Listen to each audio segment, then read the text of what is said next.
নিঃসঙ্গের চার দেয়াল, একটা সুন্দর ঘর চাই, শান্তিতে শুয়ে থাকা যায় এমন। পোকার দখলদারিত্বে দেহের বিবর্তন হবে হোক, ঘুম যেন না ভাঙে।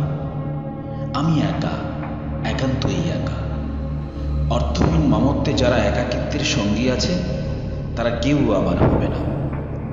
আতঙ্কের কোলজুড়ে আমার মালিকানাধীন চার দেয়ালের ছোট্ট ঘরে সত্যিই আমি একা। মৃত্যুর আলিঙ্গনে জীবন পৃষ্ঠার শেষ শব্দযোগ হবে আমি নেই বাক্যে বিনামূল্যের তথ্য সংযোগে। পুণ্যের অতি তুচ্ছ অর্জনেও খোদার দূতের সহজ প্রশ্নের মুখোমুখি যেদিন হব, সেদিন উত্তর প্রদানে সরলতা চাই, সহযোগিতা চাই আমার রক্ষা করতেন। অতঃপর অপেক্ষমান হাসরের সুদিন কামনায় ঘুমোতে চাই হাজার বছরের ক্ষুদ্র পরিসরে সৃষ্টি নিরাপদ চার দেয়ালের ছোট্ট ঘরে।